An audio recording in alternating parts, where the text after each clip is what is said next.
দীর্ঘ ৫৮ দিনের সরকারি নিষেধাজ্ঞা শেষে ১১ জুন থেকে আবারও সাগরে মাছ ধরতে নামছেন উপকূলের জেলেরা।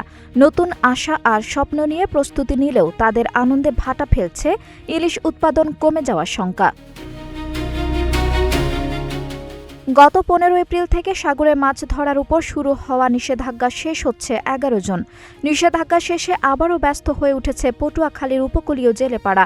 ট্রলার প্রস্তুত, জাল মেরামত ও প্রয়োজনীয় সরঞ্জাম গোছাতে ব্যস্ত সময় পার করছেন জেলেরা। তবে সাগরে ফেরার আনন্দের মাঝেও রয়েছে নানা দুশ্চিন্তা। গত ২ বছরে দেশে ইলিশের উৎপাদন কমেছে ১২%-এরও বেশি। এর প্রভাব পড়েছে উপকূলীয় জেলেদের জীবন জীবিকায়। জীবন অবাক না করলে কে করবে? ২৮% মিল্ক ফ্যাটের অবাক করার সাথে ফ্রেশ মিল্ক পাউডার। জীবন অবাক করুক প্রতিদিন। জেলেরা জানান, নিষেধাজ্ঞার সময় জাল মেরামত, ট্রলারের সংস্কার সহ বিভিন্ন প্রস্তুতি নেওয়া হয়েছে। তবে সরকারি সহায়তা হিসেবে পাওয়া চালের পরিমাণ চাহিদার তুলনায় কম বলে অভিযোগ তাদের। এছাড়া অবৈধ ট্রলিংয়ের কারণে সাগরের মাছের প্রজনন ও উৎপাদন ক্ষতিগ্রস্ত হচ্ছে বলেও দাবি করেন তারা।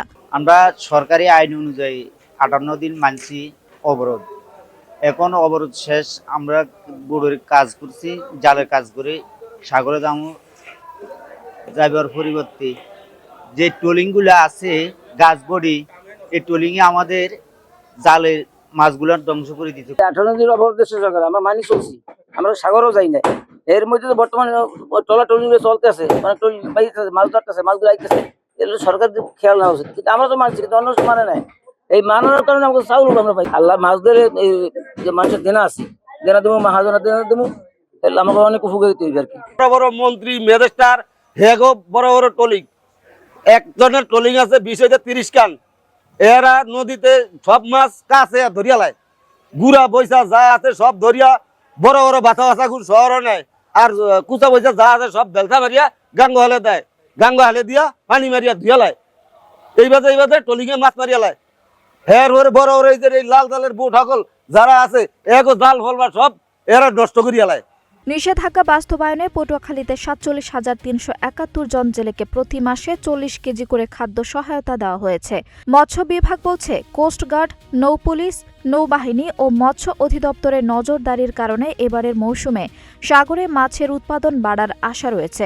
১৫ এপ্রিল থেকে ১১ জুন পর্যন্ত মোট ৫৮ দিন সমুদ্রের সকল প্রকার মাছ ধরা নিষিদ্ধ ছিল। এই সময় জেলেরা ঘাটে অবস্থান করেছে, তারা বেকার সময় কাটিয়েছে। তবে আশা করছি এবার তারা যেভাবে এই আইন মান্য করে কার্যক্রম পরিচালনা করছে, তাতে অভিযান পরবর্তী সময়ে তারা পর্যাপ্ত পরিমাণ ইলিশ সহ অন্যান্য মাছ ধরতে পারবে এবং তাদের আশা পূরণ হবে। নতুন মৌসুমে ইলিশের আশায় আবারও সাগরে ফিরছেন জেলেরা। তবে কাঙ্ক্ষিত মাছ না মিললে উপকূলের হাজারো জেলে পরিবারের জীবনে তৈরি হতে পারে নতুন সংকট। আঞ্জুম হক আরবি, নাগরিক প্রতিদিন।